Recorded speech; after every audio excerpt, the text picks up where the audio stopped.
the most underrated but vital aspects of narrative building is the environment.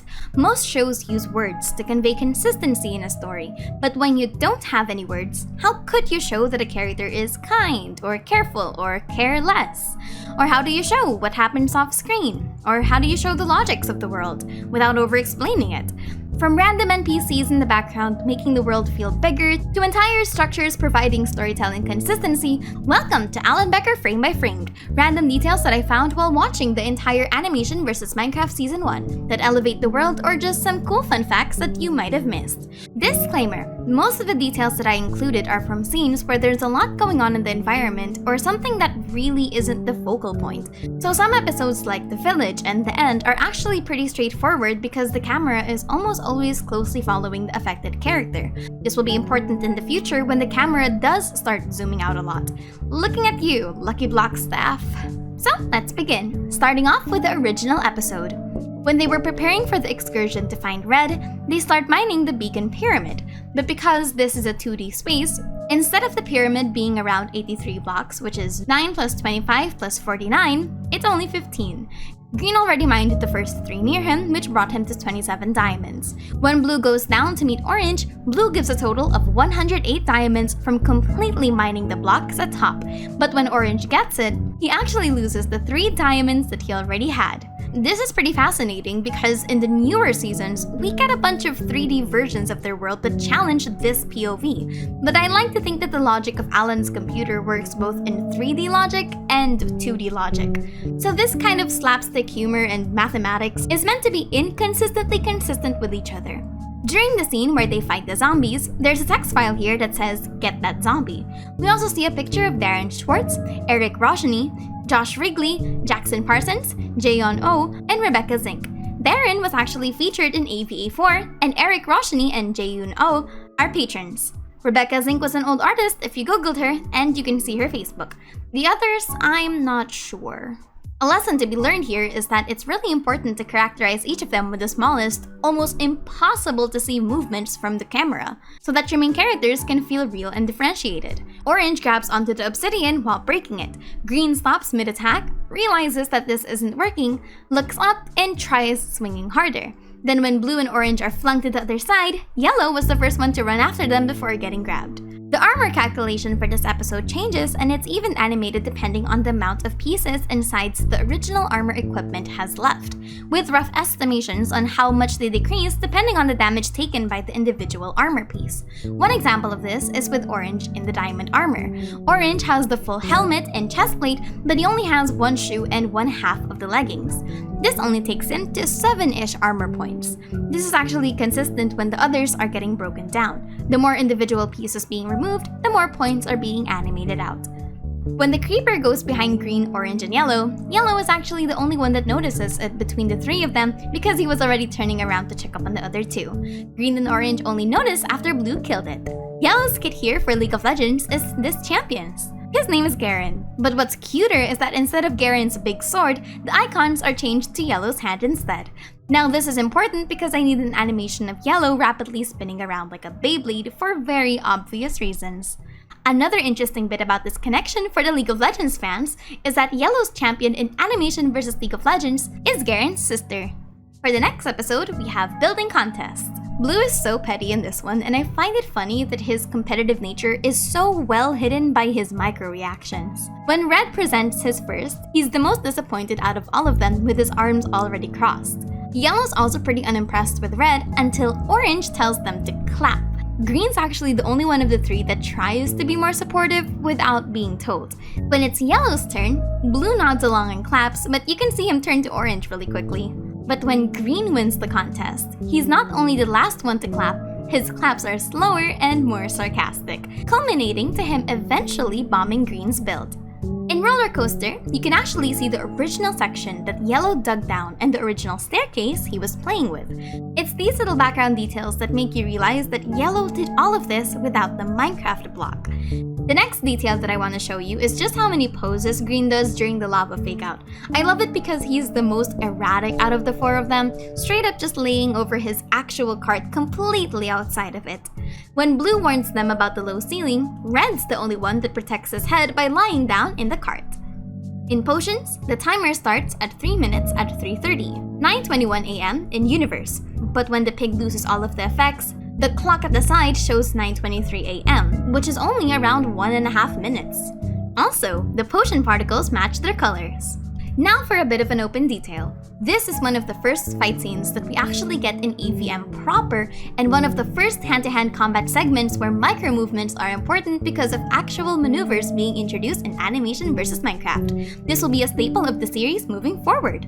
We've already seen martial arts style choreography in AVA4, but it wasn't really utilized in the AVM original. Their little segments here are peeks into their individual fighting styles in the future and consistent with how they were fighting in AVA4. Blue blocks more with his arms and upper body, culminating in a grab and throw down to the opposite side, something he did against Yellow. He mainly uses punches against the pig, much to his detriment, and leads to his head being horribly exposed. For the others, it's a bit simpler.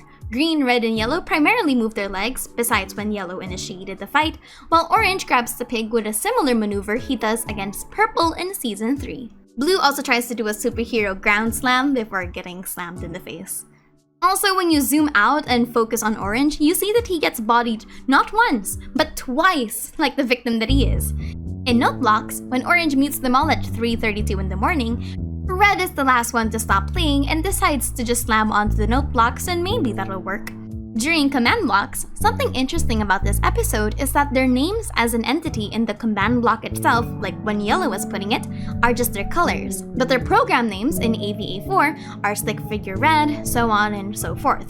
The stick figure variation will eventually also become their names in League of Legends.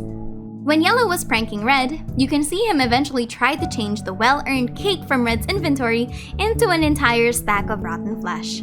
Red is actually in creative mode during this sequence, which is why he can fly. This is the first time we have flight in the AVM series, and eventually what defines the laws of creative mode in Universe. But then Yellow changes him back to survival once he goes back to the ground. During PvP, when Red and Blue are brewing their potions, we actually see what happened to the turrets that Yellow made. I wanted to show this little detail because it's an extension to the Chekhov's gun principle. The turrets were introduced as an adversary, then we pan out to green and orange. The reason this is significant is because the show didn't need to actually give you the resolution to the segment of this fight, but it does anyway. When it comes to storytelling, resolution is always as important as the institution and introduction of a world-building element, because you want to make it feel significant. It also showed you, in a small way, what Red and Blue were doing while this section was happening. And speaking of smaller details, one that I like about this episode is how it does visual storytelling consistency with something very, very subtle. Besides the original AVM, this is actually the first time they used health bars again for damage. When the pig was fighting them, or they were getting damaged by shenanigans, we didn't actually see the damage calculation. But here, we do. This entire episode is a very good example of visual foreshadowing, where a visual element is now introduced because it'll be important in the end. Now, this isn't new, because sometimes visual foreshadowing is obvious, like how Blue and Green noticed the purple garments of the village, which eventually led to purple. But for this one, it's almost invisible, which culminated in the satisfying conclusion of Green's murder. Additionally, this kind of visual storytelling does two things. Number one is that it sets up the logic of your episode, which is that damage is now quantifiable and tangible, and you need to keep attention to that. Number two is that it brings you, the viewer, along to feel the same emotions as the color gang. They didn't realize the repercussions to their shenanigans, the same way that you could have missed that damage was already being calculated. That's how you do visual storytelling. Here are also some of the moments where there were close calls. Green actually almost dies here with 3.5 hearts left. Red and Blue actually almost get the retaliation and nearly kill Orange for 3 hearts. A bit of a more wholesome fact, when they held Green's funeral, you can see them bind the 2 buildings together with an orange bridge. In Skyblock, Orange's sunglasses are green, which is a nice compliment to Green's sunglasses being orange. This is just one of the many connections that strengthen Orange and Green's friendship. On a side note, the logic of their house being like this back then will never not mess with me. The fact that Blue's sitting like this assumes that this floor is a balcony. If you look at the official stickfights.com house tour from Green's stick figure, it actually is a balcony. I like how you can also see the small section here where Red's sitting down. In Dolphin Kingdom, when they meet royalty, they each have a different kind of bow. Both green and yellow bow like how you do in standard kingdoms, but green's bow is the most animated one with the hand outstretched behind him. Blue's the most restrained one with both hands on the side, similar to a Japanese-style bow of respect. And red bows like how you would to a martial arts master. But when they come back and bow again, they bow like how red did. The background animation for the individual fishes clapping are different, and they aren't just static.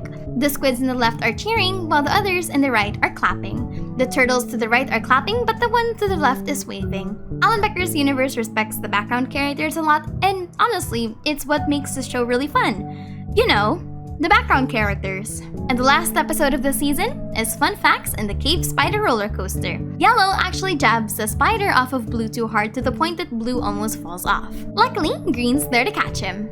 During the fight with the Queen Spider, there are small character moments here that make the combat feel a bit more grounded.